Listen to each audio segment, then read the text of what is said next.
Hey everyone, my name is Prince and welcome back to another video discussing Dinosaur King. I'd like to thank you all for the success of my video talking about why the D team don't use other dinosaurs. It was a hell of a lot of fun to make and you guys seem to really enjoy it. As you guys know, my channel is all about covering obscure fandoms and franchises that no one else on YouTube is covering. However, Dinosaur King is, I think, the only obscure franchise I've covered on this channel that actually has a presence on YouTube already. But there aren't really a lot of people making discussion videos on Dinosaur King like I am, and you guys know me, I like to do stuff that other people aren't. So you can bet your ass there's going to be a hell of a lot more discussion videos on Dinosaur King, from the big mysteries like the stone tablets to smaller mysteries like the one we're going to be discussing in this video. Because talking about these smaller mysteries is actually a win-win for me and for you guys. Because if there's obviously less to talk about, then that means that it takes less time for me to make the video and get it out to you guys, and it also takes less time for you guys to watch it. So I thought it'd be a good idea to talk about some of these smaller mysteries, and the one that we're going to be discussing in today's video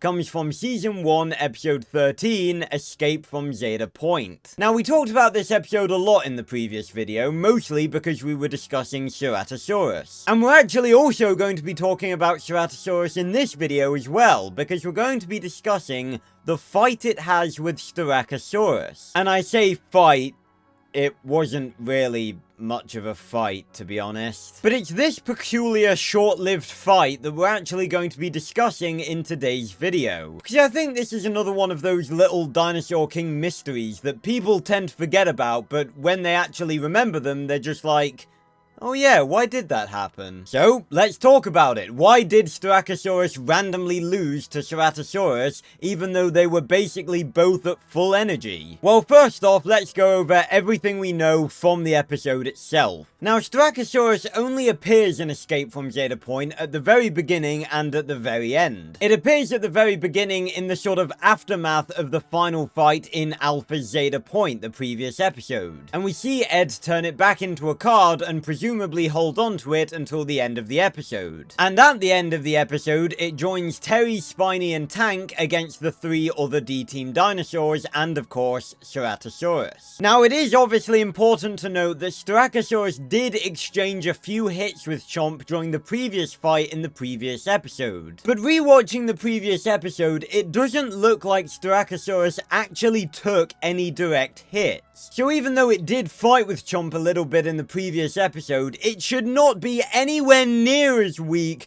to the point where a single headlock should turn it back into a card. Not to mention, it probably had around an hour, if not a couple of hours, to rest in its card between the fight in the previous episode and the fight at the end of this episode. So theoretically, Styracosaurus should be at, if not near, full energy. Now, moving on to talk about Ceratosaurus, I actually think he should be weaker than Styracosaurus was. Because you've got to remember that only around a couple of hours before the final fight in Escape from Zeta Point, Ceratosaurus had all of its energy knocked out of it by Terry. It was literally knocked back into a card and was completely out of energy, so theoretically, Ceratosaurus shouldn't have been able to rejuvenate itself all the way from that fight in such a short amount of time. So theoretically, Styracosaurus should have been the stronger one in this confrontation, yet Styracosaurus was the one who got turned into a card. So if Styracosaurus had the higher level of energy, then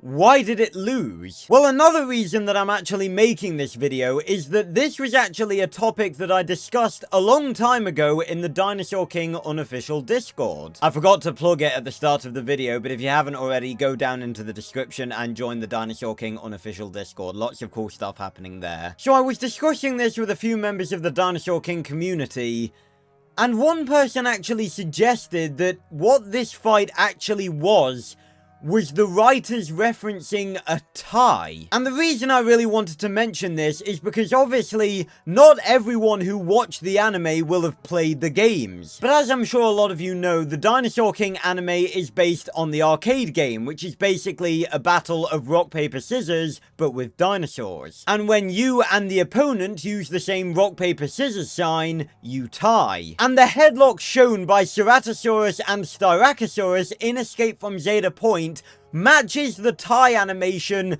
pretty much perfectly. Okay, that's a possible theory. Maybe the writers really were trying to demonstrate a tie. But that still doesn't explain why Styracosaurus was the one that lost, given that Ceratosaurus definitely should have been the weaker one. Well, it got me thinking.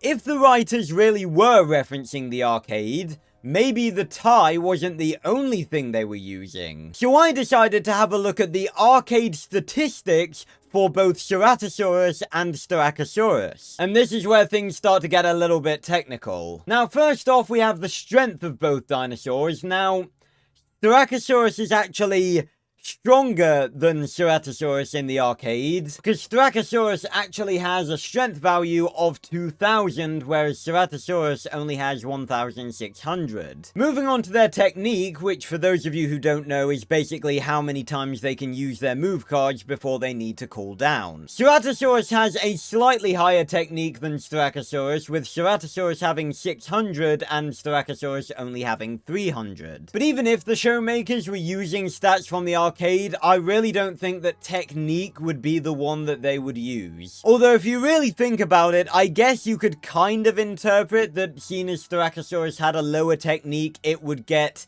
tired quicker. But again, I think that's kind of a convoluted way of looking at it, and I really don't think that that's what they were drawing it from if they were indeed using the arcade statistics. Now, moving on from technique, there is actually something a little interesting in that Ceratosaurus's critical move is actually rock, while Styracosaurus's is scissors. And Ceratosaurus actually has a more powerful critical move at 770, while Styracosaurus only has 600. But once again, this shouldn't really matter, because if they're doing a tie, then they both would have been theoretically using the same move. So I was looking through these stats and I wasn't finding anything that would suggest that Ceratosaurus would win this fight. Because by all accounts, it's weaker by default, even at full energy, and we've sort of established that it would probably be weaker than Styracosaurus anyway. But that's when I scrolled down a little bit further and found something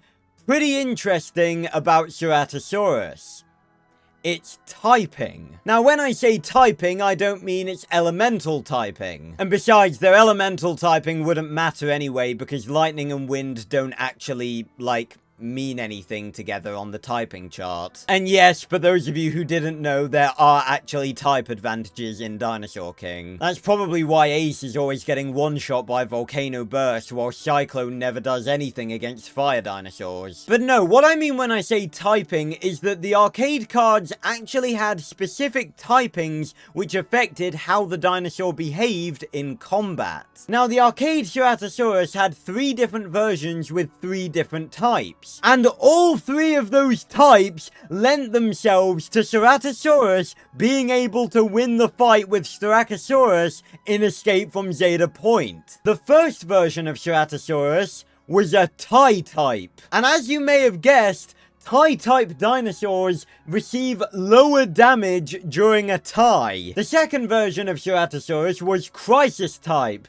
and crisis-type dinosaurs become stronger when they have low energy. I genuinely couldn't make this up if I tried. This is genuinely perfect in comparison to the fight with Styracosaurus. Now, the third version's type is a little bit more of a stretch because it's heroic type. And that means that the sign that can be beaten by the opponent's critical move is stronger than the other moves. So theoretically, that could mean that if the 2 of them tied with paper, because that is the sign that Styracosaurus's critical move would beat, that Ceratosaurus would actually be stronger, but I don't know if that bonus carries over to ties as well, or if it's just the base attack. So to summarize, I really don't think it's that much of a stretch to suggest that what the showmakers were doing in this scene was trying to reference a tie from the arcade. And if that's really what they were doing, then it's entirely possible that they could have just looked at Ceratosaurus's typing and gone, oh wow, it's a tie type, that means it probably would have won. It's a bit of a weird scene, but I think this is the closest we're probably going to get to a canon answer as to what actually happened in this fight. Now, there is one more thing I'd like to cover in this video, because another little topic that I've discussed with people in the Dinosaur King community in the past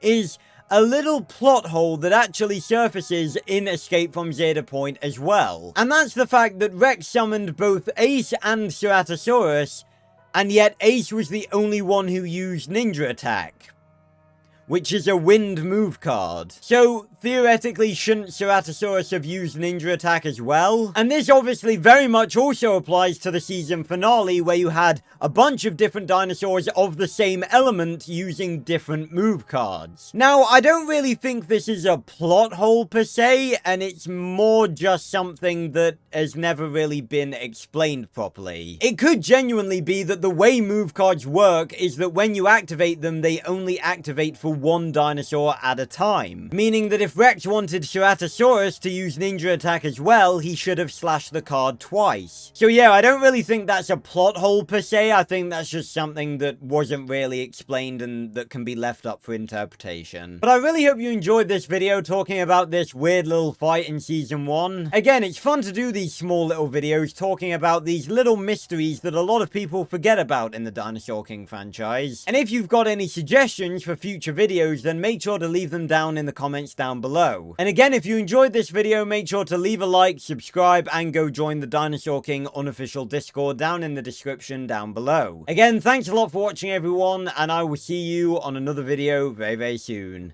Goodbye, everyone.